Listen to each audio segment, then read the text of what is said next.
편안한 주말 보내고 계십니까? 9월 첫째 주 BTV 주간종합뉴스 시작합니다. 인천시가 현재의 2군 8구 행정체제 개편에 나섰습니다. 인구와 생활권을 고려해서 급증하는 주민들의 행정 수요에 적극적으로 대처하기 위해서인데요. 중구와 동구는 영종구와 제물포구, 서구는 검단구와 서구로 바뀌며 2군 9구 체제가 됩니다. 배상민 기자입니다. 7월 기준 인천시 인구는 296만 명, 기초자치단체당 평균 인구는 29만 6천 명으로 광역시 중 최고 수준입니다. 인구 333만 명인 부산은 16개 군구가 있어 기초지자체당 평균 인구수는 인천보다 10만 명이 적습니다. 이에 인천시가 현재 2군 8구 행정체제에서 행정구역 조정과 분구로 2군 9구 체제로 개편을 추진합니다. 체제로서는 미래에 합리적이고 또 발전적인 그런 행정을 만들어가기가 어렵고 시민의 또 행복한 삶을 이어갈 수 있는 행정수립 부분에도 적합지 않기 때문에 행정체제 개편이 불가피하다. 중구와 동구의 경우 영종도는 별도의 영종구로 중구 원도심구와 동구를 묶어 제물포구로 행정구역을 조정합니다. 8기 시정의 역정지책 중에 하나도 제물포 르네상스의 중심적으로 전체가 하나의 원도심 활성화의 큰 틀에서 우리 인천시의 미래를 만들어가게 된다. 대양, 레저, 문화, 경제의 중심이 되면서 뉴용콩 시티의 중심지가 된다. 인구 57만 서구는 서구와 검단구로 분구를 추진합니다. 청라와 루원, 검단 신도시 개발로 앞으로 인구가 70만 명 이상으로 늘어나기 때문입니다. 검단을 중심으로 신도시가 형성이 되고 있고 대단히 광활한 면적에서 앞으로 계속적으로 어떤 행정 수요는 폭발적으로 늘어날 겁니다. 그래서 아라뱃길을 연결해서 대략적으로 기존의 서구와 검단구가 분구가 되겠습니다. 시는 4년 뒤 지방선거 전에 행정체제 개편을 완료한다는 계획입니다. 한편 인구 51만 명인 남동구는 추후 검토하기로 했습니다. 송도가 있는 연수구의 경우는 아직 분구를 할 정도로 인구가 많지 않다고 봤습니다. 강화 옹진의 경우 지역적 특수성을 고려해 그대로 두되 옹진군 북도면은 영종구에 편입하는 안도 고려하겠다고 덧붙였습니다. BTV 뉴스 배상민입니다. 네, 앞서 보셨듯 지난 1995년 이후에 27년 만에 인천시의 행정체제 개편안이 발표됐지만 주민들의 반응은 엇갈리고 있습니다. 신도시 지역 주민들은 환영한다는 입장이지만 원도심에선 기대와 우려가 교차하고 있습니다. 이어서 김지영 기자가 보도합니다.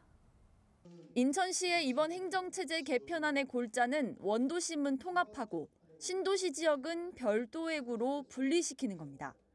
지역에 따라 주민들의 반응은 엇갈립니다. 먼저 분구 대상지로 분류된 중구 영종 지역 주민들은 환영의 뜻을 밝혔습니다. 주민들은 신도시인 영종도와 중구 원도심은 생활권이 전혀 다르고 미래 발전 방향도 다르다면서 분구가 되면 각 지역이 추구하는 개발의 방향에 맞게 행정력을 집중시킬 수 있을 것이라며 강한 기대감을 드러냈습니다. 생활권이 전혀 다름에도 불구하고 중구청에 소속돼 있어서 문화, 복지 등등의 그 상대적 피해를 계속 받아왔었거든요. 영종구를 분리구로 하겠다라는 발표에 적극 환영하고 또 그렇게 됨으로써 영종이 실제 항공 또 문화, 레저의 그 중심 도시가 될 수 있는데 발판을 마련했다 이렇게 생각합니다. 영종과 함께 또 하나의 분구 대상 지역인 서구 검단 신도시 주민들도 찬성하는 입장입니다. 반면 이번에 통합 대상이 된 자치구에선 기대와 우려가 교차하고 있습니다. 일부 주민들은 지역이 통합되는 과정에서 기존에 추진되던 개발 계획이 차질을 빚지 않을까 우려하기도 하고 왜 반대하냐면 중구는 아직도 개발할 데가 좀 많아요. 여기 지금 주택이나 이런 그쪽으로 해서 개발을 하고 동인천역 살리고 팔부도 연안부도 지금 도서가 얼마나 많아요. 여기서 관리하는 도서가. 그걸 왜 저쪽으로 합쳐요? 그건 아니지. 공통점이 많은 두 원도심이 합쳐지면 오히려 더 시너지를 낼 거란 기대감도 나오고 있습니다. 이제 개인적인 사견이지만 동구에서 활동을 하면서 항상 느꼈던 부분이 지역이 너무 협소하고 작고 또 그다음에 인구수도 적고 항상 그런 안타까운 생각이 있었거든요. 이런 원도심들이 발전하기 위해서는 조금 그런 방향으로 추진하는 것도 괜찮다고 생각합니다. 지난 1995년 현행구역이 확정된 이후 27년 만에 추진되는 인천시 행정체제 개편.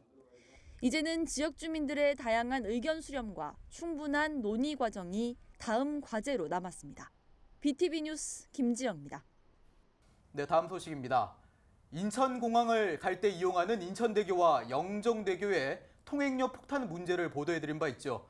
유정복 인천시장의 열린 시장실에 관련 청원이 올라왔는데 이미 답변 요건을 갖췄습니다. 인천시의회는 주민 불편을 덜어주기 위한 조례 개정을 추진하고 특위도 구성하기로 했습니다. 이형구 기자입니다. 인천시 열린시장실 의견 내기 게시판입니다. 인천대교와 영종대교 통행료 무료화 공약 이행을 촉구하는 글이 올라와 있습니다.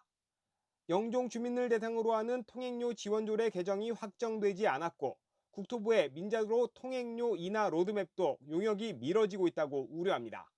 그러면서 인천대교와 영종대교 요금이 무료화될 때까지 조례를 연장하고 영종대교 상부도로도 지원 대상에 포함해달라고 주문합니다.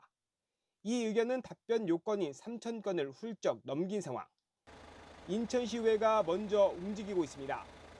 신성영 의원이 대표 발의한 공항고속도로와 인천대교 통행료 지원조례 일부 개정 조례안이 시의회 정례회에서 다뤄집니다. 유효기간을 3년 더 연장해 2025년까지 지원하는 게 개정안의 주요 골자입니다. 인천시의 지원은 인천 영종대교 통행료 감면 조례에 기인합니다. 해당 조례에는 부칙으로 유효기간이 설정되어 있는데요. 이는 2022년도 말까지입니다. 9월 정례회에 해당 부칙의 유효기간을 2025년 말까지로 연장하는 개정 조례안을 상정하였으며 유정복 인천시장이 공약한 두 민자대교의 통행료 무료화는 정부가 지난 2018년 발표한 통행료 관리 로드맵이 선결 조건으로 꼽힙니다. 민자도로 요금을 재정도로 수준으로 낮추고 나면 나머지 주민 부담을 현재 조례로 지원하는 수준에서 지원해도 재정에 큰 부담이 없다는 판단입니다. 신성영 의원은 10월 중에 영종대교와 인천대교 통행료 무료화를 위한 특별위원회를 꾸리기로 했습니다. 각계 전문가와 시민 등이 참여하는 특위를 구성해 시의회 차원에서 대안을 만든다는 구상입니다. 국토비 민자고속도로 공공성 용역, 신속 완결을 강력하게 촉구를 해야 됩니다. 그래서 이제 국토부 용역이 완결돼서 예를 들어서 인천대교가 현행 5,500원에서 약 2,000원 수준으로, 그리고 영종대교가 현행 6,600원에서 약 3,000원 수준으로 인하가 된다면 인천시에서 현재 통행료 감면으로 사용하는 예산으로 현행 감면 범위와 대상에서 무료 통행이 가능합니다. 한편 영종대교와 인천대교 통행료 지원 조례 개정안은 오는 8일 시의회 건교위에 상정됩니다. BTV 뉴스 이영구입니다. 네, 인천시와 인천시교육청이 추경안을 시의회에 내놨습니다. 이번 인천시 추경안 역대 가장 큰 규모로 15조 원에 육박합니다. 인천시는 이번 추경이 민생경제 회복에 중점을 뒀다고 밝혔습니다. 시교육청도 6조 원의 2차 추경안을 내놨는데 학습 결손 회복과 학교 환경 개선에 비중을 뒀습니다. NIB 이하영 기자입니다. 인천시가 올해 첫 추경 예산안을 편성해 시의회에 제출했습니다. 모두 14조 8,677억 원으로 본 예산 13조 1,442억 원에서 약 13% 늘었습니다. 이번 추경은 역대 인천시 예산안 중 가장 규모가 큽니다. 코로나19 이후 민생경제 활력 제고와 지역경제 재도약 방안을 고민하면서 준비하였습니다. 민선 8기의 시작을 알리는 동시에 인천시의 새로운 변화의 바람을 불어넣고 시민 행복 시대를 열기 위한 시의 노력과 의지가 담겨 있습니다. 인천시가 가장 중점을 둔 부분은 민생 경제 회복입니다. 이와 관련해 4,917억 원이 편성됐는데 최근 캐시백 축소로 논란이 된 인천이음 캐시백과 관련해 852억 원이 추가 반영됐습니다.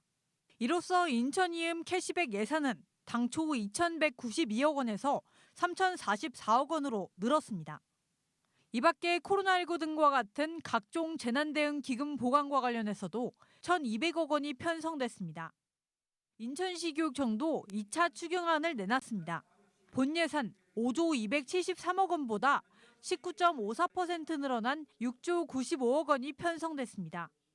코로나19로 야기된 교육 결손을 해소하고 미래 교육을 위한 학교 환경을 개선하여 우리 학생들의 성공 시대를 열어가기 위한 발판을 마련하기 위해 준비하였습니다.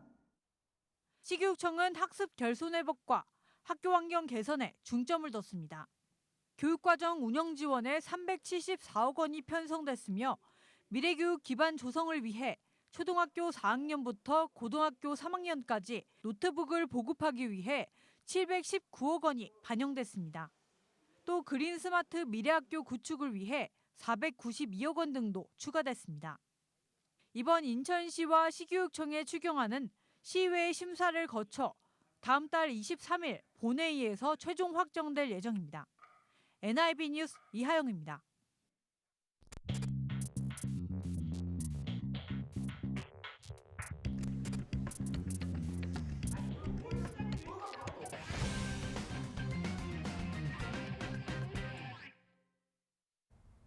기초의회의 현주소와 발전 방안을 모색하는 연속보도 시간입니다. 선거에서 가장 중요한 부분 가운데 하나가 유권자들과의 약속, 바로 공약이죠. 그렇다면 우리 동네 기초의원들의 공약은 어떨까요? 지방의회 본연의 업무인 조례 제정과 실행 계획보다는 유권자들의 환심을 사기 위해 기초의원 능력을 넘어서는 대형 개발 사업을 공약으로 제시하는 경우가 적지 않습니다. 네, 여기에 공약 이행 여부를 점검할 제대로 된 시스템이 없다는 것도 한계로 지적되고 있습니다. 먼저 김지영 기자가 보도합니다. 지난 제7회 지방선거에 출마해 당선된 인천 기초의원들의 공보물입니다. 광역 전철사업 추진과 다목적 체육관 조성, 주차타워 건설 같은 지역 개발 공약이 대부분입니다.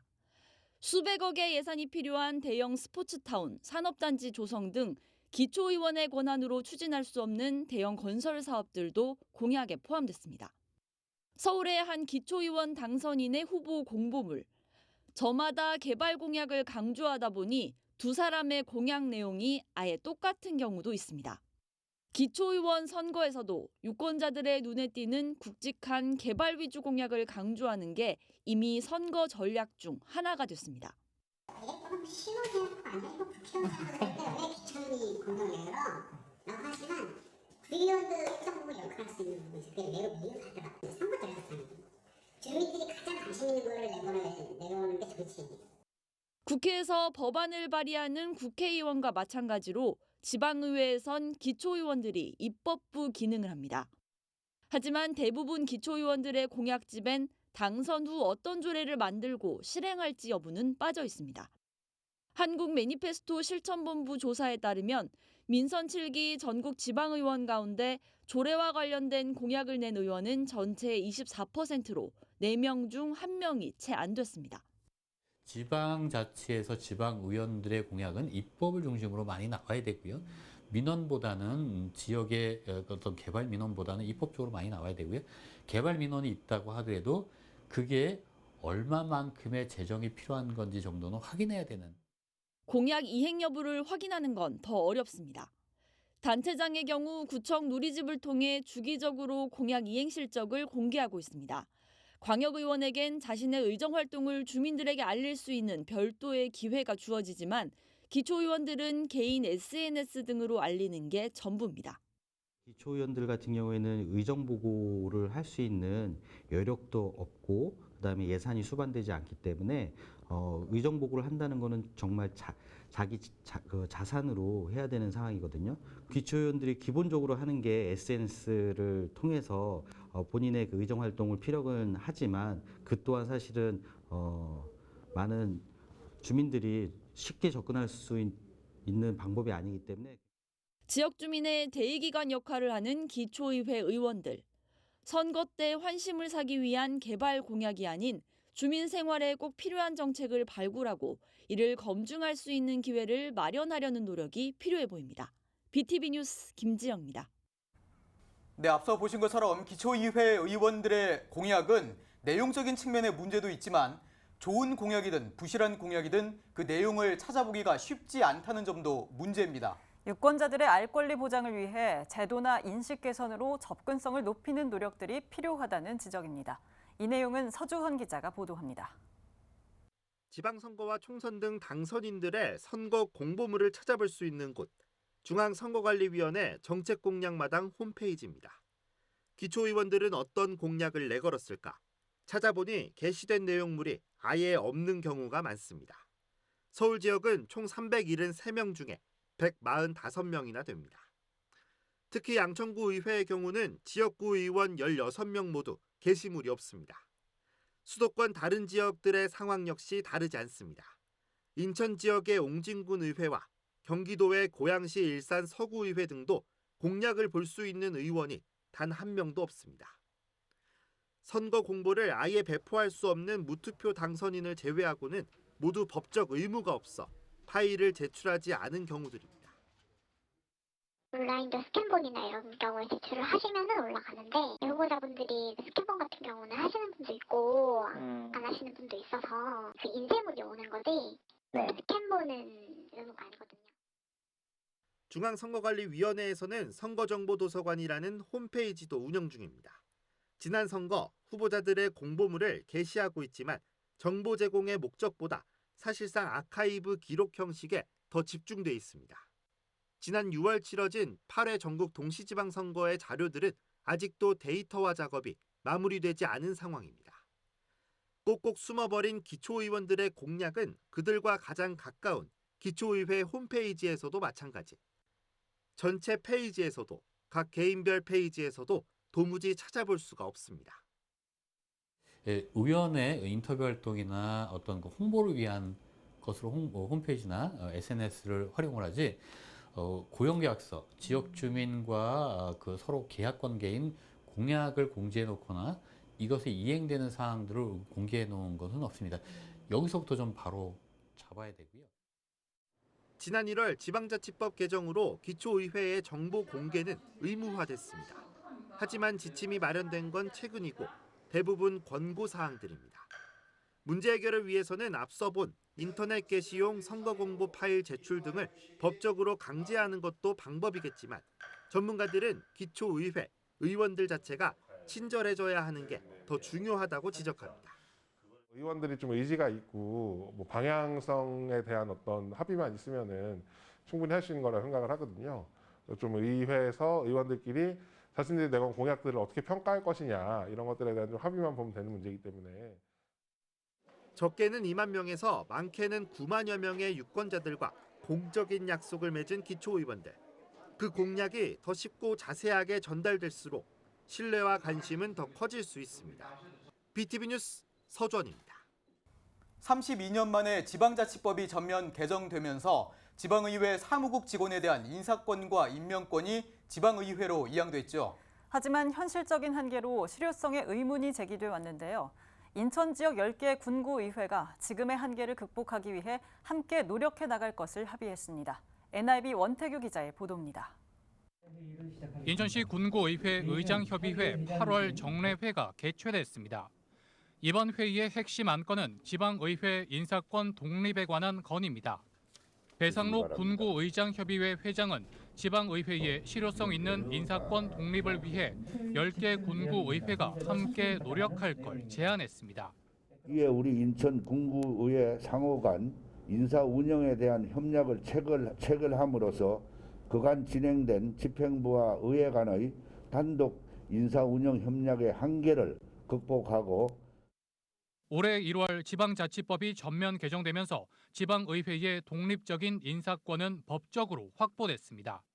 하지만 현실적인 한계에 직면했다는 평가를 받고 있습니다. 예를 들어 미추홀구의 경우 본청 직원은 1,200명이 넘는 반면 구의회 사무국 정원은 23명에 불과합니다. 50배가 넘는 정원 차이는 의회 내에서 자체 승진을 힘들게 하고 있기 때문입니다. 이 같은 이유로 직원들 사이에선 의회 업무를 기피하는 현상까지 발생하고 있습니다. 저희 같은 경우는 직원들이 15명인데 이 직원들이 괜히 강화군에 의회에 갔다가 나중에 본청에 혹시 못 오는가 걱정을 해서 잘 안 올라오래요. 현실적인 인사권 독립을 위해선 명확한 동기부여가 필요하다는 지적이 제기되고 있습니다. 뭐 알다시피 이제 정책 지원관들 저는 벌써 이제 그냥 뽑는 게 아니라 가서 이제 정책 개발에 직접 연구과제 주고 이런 식으로 저는 실력을 키우는 거예요. 그냥 오고 싶은 의회가 아니라 공부하러 오는 거죠. 다만 의회가 인사권을 행사함에 있어 분명한 기준을 마련해야 한다는 의견도 제기됐습니다. 기존 의회 직원과 승진 기회에 따른 전입 직원을 어떻게 평가할 것인가에 대한 고민이 필요하다는 지적입니다. 그런데 그 전부터 와서 직원들이 의회에 와서 근무하고 있는 이런 직원들과 그 청에서 이제 와가지고 자기 승진 차례됐다고 이렇게 먼저 부여하는 이런 거는 저는 옳지 않다고 봅니다. 인천 지역 10개 군구의회 의장들은 이날 의회 인사 운영에 관한 업무 협약을 체결했습니다. 10개 군구의회가 인사 교류를 확대해 정원 문제를 극복하자는 게 핵심입니다. 인천 지역 기초의회들은 지속적인 협력을 통해 독립된 인사권을 현실화한다는 방침입니다. NIB 뉴스 원태규입니다.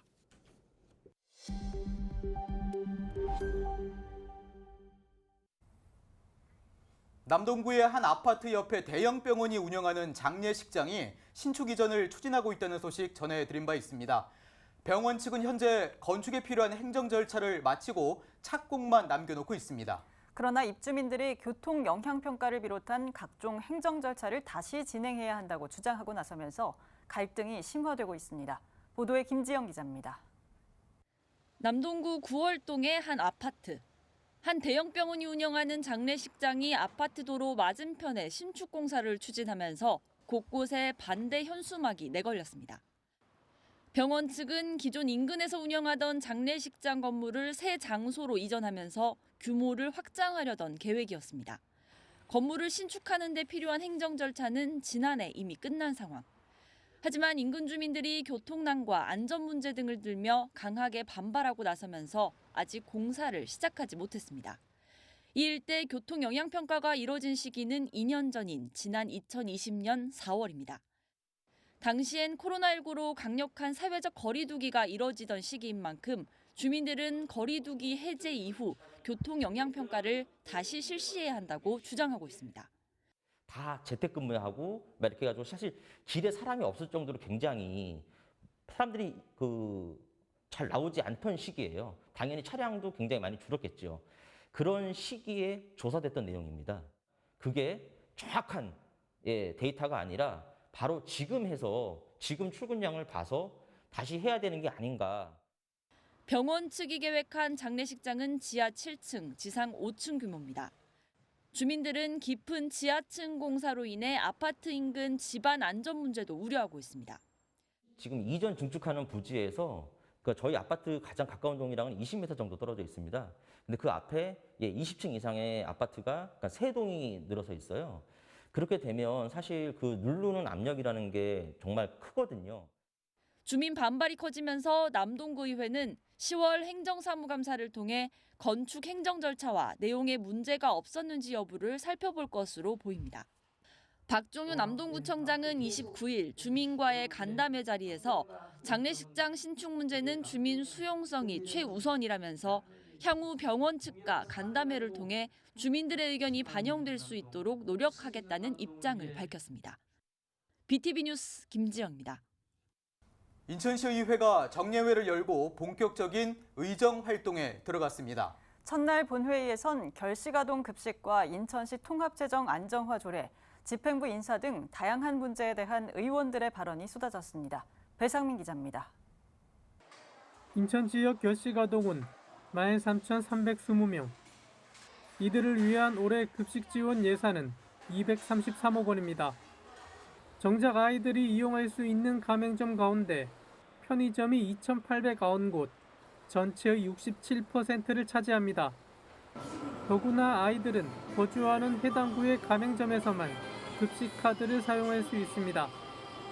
시의회에선 모든 음식점에서 사용할 수 있도록 가맹점제를 폐지하고 시가 당초 약속대로 급식 단가를 올려야 한다는 지적이 나왔습니다. 9월부터 8,000으로 인상하겠다고 하면서 이번 추경 예산에는 반영하지 않았습니다. 아동 인권 보호와 급식권 보장을 위해서 가맹점 제도를 즉시 폐지해 줄 것을 종양한 시장님과 교육감께 요청드립니다. 민선 8기대로 인천시가 재추진하는 통합재정 안정화 기금 조례도 도마에 올랐습니다. 매립지 특별회계는 매립지 피해 주민을 위해서, 경제청 특별회계 재원은 경제자유구역 주민들이 부담해서 마련된 만큼 경제자유구역 발전에 써야 한다는 겁니다. 서구 지역 주민들에게 통합재정 운영을 하는 것은 피해는 서구 지역 주민이 온전히 받고 그에 대한 혜택은 인천 전체가 골고루 나누지 않는 말입니다. 현재 인천시가 경제청에 갚아야 할 자산은 1조 4,800억 원에 이릅니다. 정작 경제청이 예산이 필요할 때 쓰지 못하게 묶여 있는 상황이고 분할 상환마저 제대로 못하고 있는 현실입니다. 얼마 전 임명한 중앙협력본부장의 과거 이력과 함께 과거 6기 때 임무를 다시 안치려는 점에 문제가 제기됐습니다. 김대영 시의원은 민선 8기 시정부가 야당과 소통하려는 노력을 하지 않는 것으로 본다며 재고를 촉구했습니다. 중앙협력본부장은 인천의 원활한 시정 운영을 위해 중앙정부 및 국회 등과 소통하는 직책입니다. 그런 자리에 극우 유튜브 출신을 임명한다는 것은 게다가 평가 담당관과 곧 임명될 경제자유구청장 및 교통공사 사장에도 민선 6기 당시에 임명되었던 인물들이 거론되고 있습니다. BTV 뉴스 배상민입니다. 네, 올여름 중부지방을 덮친 기록적인 폭우를 보듯 이상기후 현상은 더 이상 남의 나라 일이 아닙니다. 기후위기 극복을 위해 재생에너지 전환과 탄소 중립 문제는 더 이상 미룰 수 없는 과제로 꼽히죠. 이를 위해 인천에도 시민 참여형 에너지 전환 조례를 제정해야 한다는 목소리가 커지고 있습니다. 보도에 김지영 기자입니다.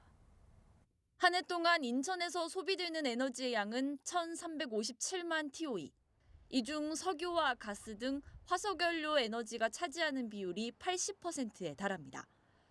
정부 계획대로 2050년까지 탄소 중립을 실현하기 위해선 화석연료를 재생에너지로 전환해야 하지만 단기간에 이뤄지기는 쉽지 않습니다. 어떻게 탄소 중립을 할 수 있느냐? 우선 전력을 100% 재생에너지로 생산을 해야 됩니다.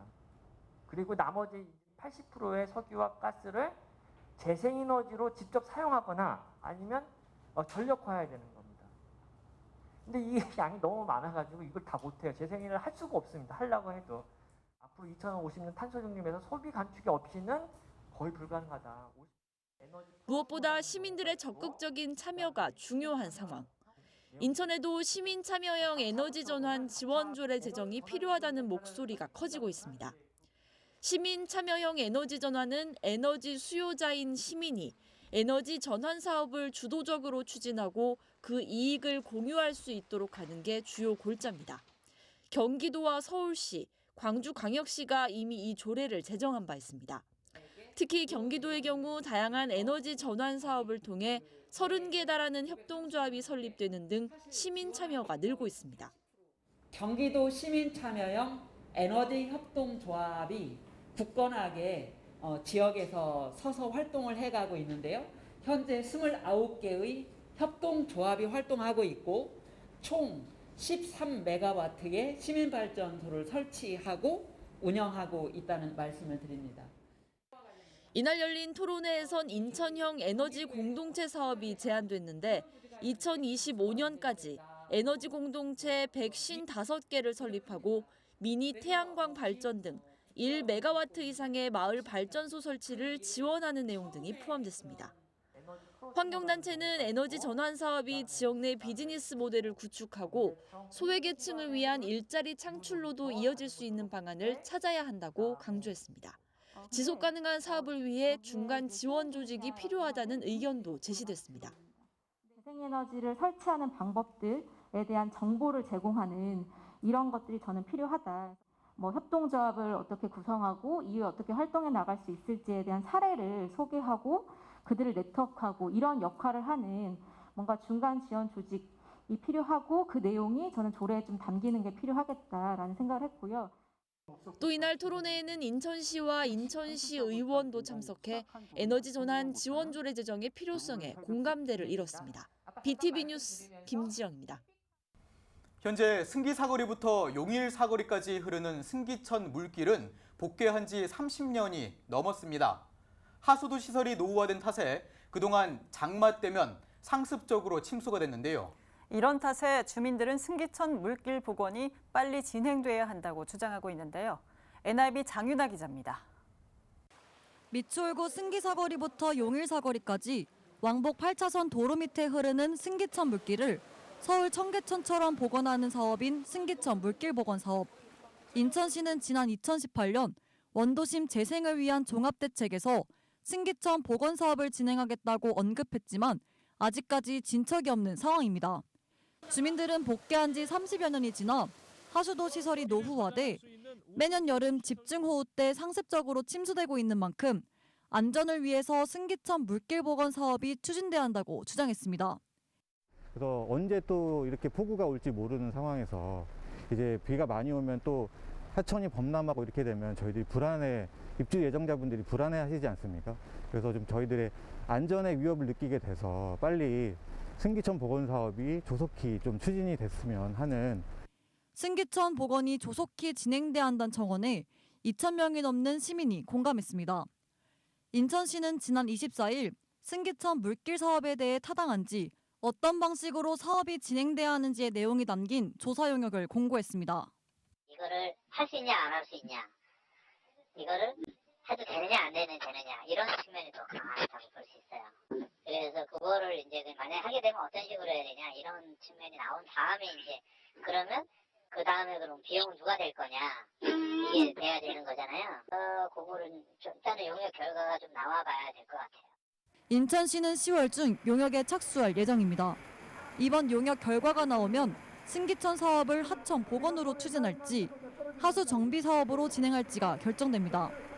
미추홀구의 오래된 수건 중 하나인 승기천 물길 복원 사업이 이행될 수 있을지 주목됩니다. NIB 뉴스 장윤아입니다. 네, 지난 2019년부터 인천의 공공기관에선 일회용품 사용을 제한하는 조례가 시행 중입니다. 그런데 군 구청사마다 일회용품 반입 실태가 천차만별인 걸로 나타났습니다. 조례는 3년째 시행 중인데 구마다 왜 이렇게 다른 건지 NIB 이하영 기자가 알아봤습니다. 미추홀구청의 구내 카페. 일회용품 반입 금지 포스터가 붙어 있는데도 음료를 주문하는 사람 대부분 일회용 컵을 받아갑니다. 연수구청의 상황도 별반 다르지 않습니다. 청사 내에선 일회용품 반입 금지 포스터 하나 찾아볼 수 없고 구내 카페에선 매장에서 마시고 가든 포장하든 모두 일회용 컵에 음료를 담아줍니다. 저희 매장에서 먹고 가는데 상관없으세요? 일회용 컵이에요.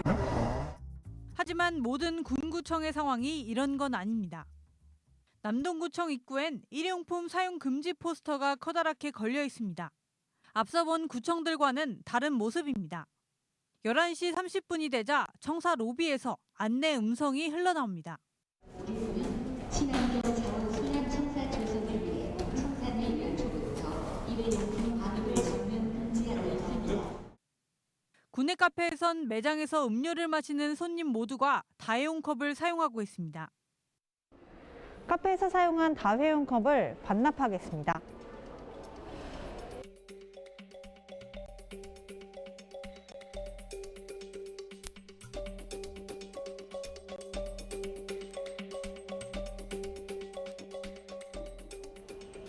보증금으로 낸 1,000원을 이렇게 현금으로 돌려받았습니다. 이런 식으로 카페에서 음료를 마시려면 보증금 1,000원을 내고 다회용 컵을 구매하도록 해 다회용품 사용을 유도하고 있습니다. 계양구청으로 가봤습니다. 이곳 카페엔 일회용 컵 자체가 구비되어 있지 않습니다. 포장을 하려면 500원을 주고 다회용 컵을 구매해야 합니다. 혹시 가져갈 건데 포장은 저희 일회용컵 사용 안 되는 건 아시죠? 이거 500원짜리나 1,000원짜리 구매하셔야 돼요. 아, 그럼 일회용품은 아예 없는 거예요? 네, 저희 공공기관이라 사용을 못해요. 한켠엔 텀블러 세척기도 비치해둔 모습입니다. 취재진이 이렇게 구청 4곳을 돌아본 결과 일회용품 사용 실태는 천차만별이었습니다. 이런 결과는 지역 환경단체가 실시한 모니터링에서도 같았습니다. 강화군을 제외한 인천 지역 9개 군구 중 일회용품을 줄이려는 노력을 보이는 곳은 남동구와 계양구뿐이었습니다. 그런데 인천시에선 지난 2019년부터 일회용품 사용 제한 조례가 시행되고 있습니다. 공공기관부터 일회용품을 줄여나가겠다는 명목하에 제정된 건데 3년째 조례가 시행 중임에도 불구하고 어째서 구청마다 실태가 다른 걸까? 조례엔 강제성이 없기 때문입니다. 내용을 봐도 지자체가 노력하거나 권고, 권장해야 한다고 적혀 있기 때문에 청사 내에 일회용품 반입을 제한한다고 선언하긴 했지만 시행하는 건 오롯이 구청 재량에 따라 달라지기 때문입니다. 현재 지침은 다 이제 권장하고 노력해야 된다라고 되어 있어요. 현 시점에서는요. 앞장서서 솔선수범해서 노력하자 이런 취지로 다 되어 있거든요. 아무래도 정책 수립하는 구마다 좀 강도는 조금 아직까지는 있어요. 때문에 현재 시행 중인 조례를 제도적으로 강력하게 적용할 필요가 있다는 목소리가 나옵니다. 청사 내에서 일회용품을 줄여나가기 위해선 정책 결정자의 의지가 중요하다는 주장입니다. 정책 결정자, 그러니까 구청장이나 군수들의 의지가 가장 중요하다라는 생각이 듭니다. 이게 결국에는 분위기이거든요. 그러니까 권유는 하게 되어 있다 하더라도 이게 명백하게 우리 청사는 일회용품이 없는 청사다라고 하는 걸 명백하게 해주는 분위기가 필요한데 그 결국엔 분위기는 정책 결정자들의 이런 선언이나 발언들이 주요하게 작용하지 않을까라는 생각이 들고요. 환경특별시를 내세우며 일회용품 없는 청사를 만들겠다고 약속한 인천시. 확실한 자원순환 실현뿐만 아니라 시민들의 자발적인 참여를 유도하기 위해선 공공기관의 재량에 맡기는 것보다 체계적이고 구체적인 정책이 선행되어야 할 것입니다. NIB 뉴스 이하영입니다.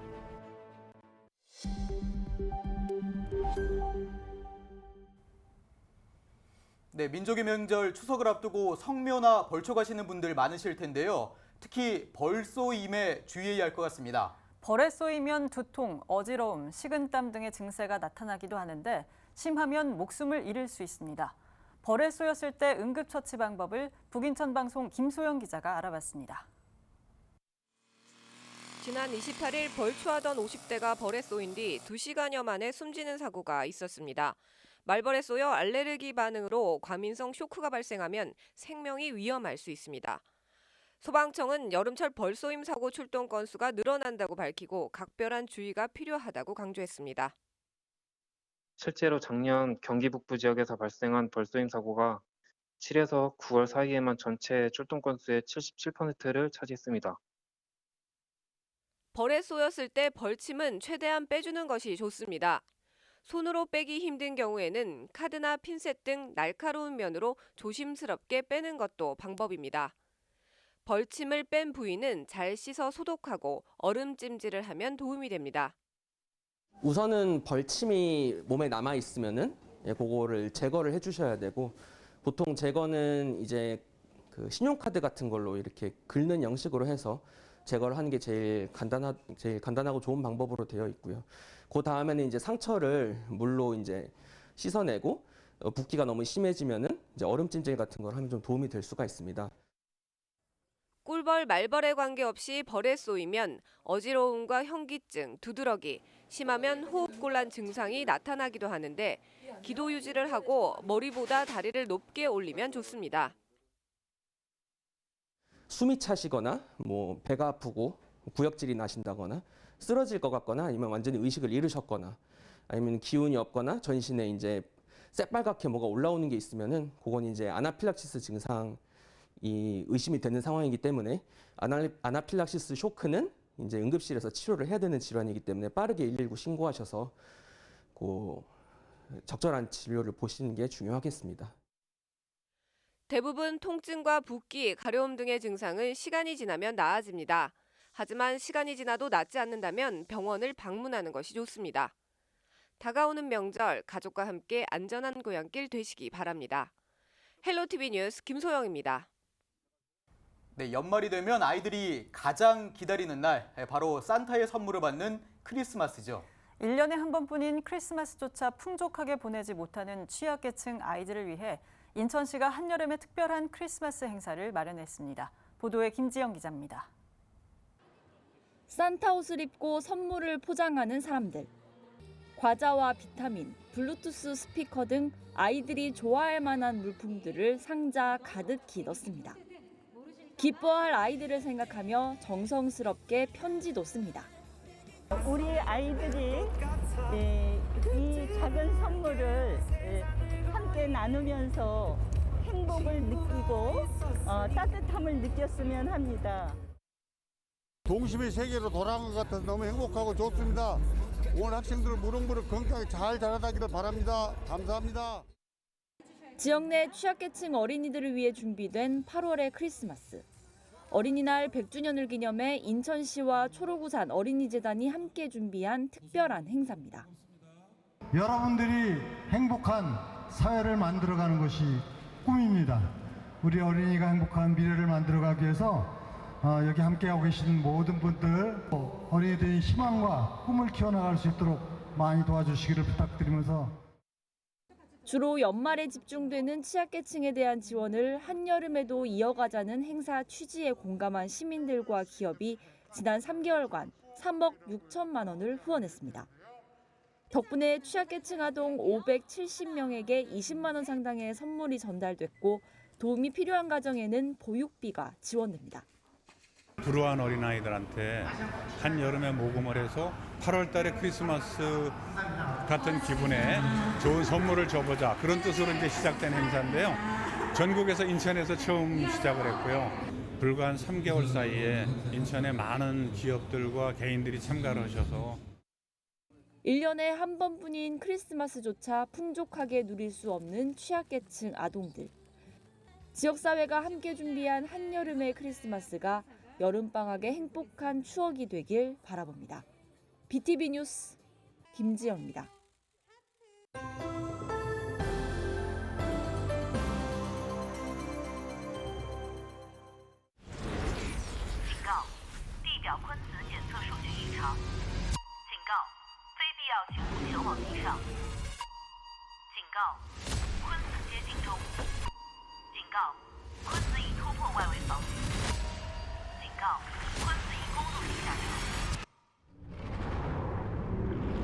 외계 생명체 고뇌 침공, 희망이 사라진 지구. 鲲降临地球那一天，地表文明毁于一旦。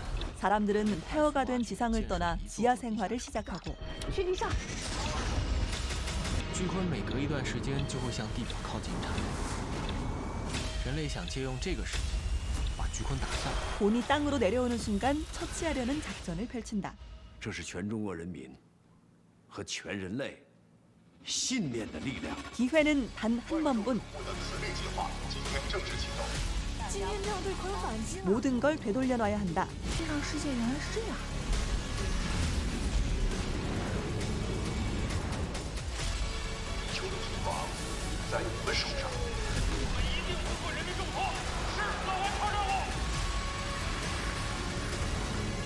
지구를 되찾기 위한 최후의 사투.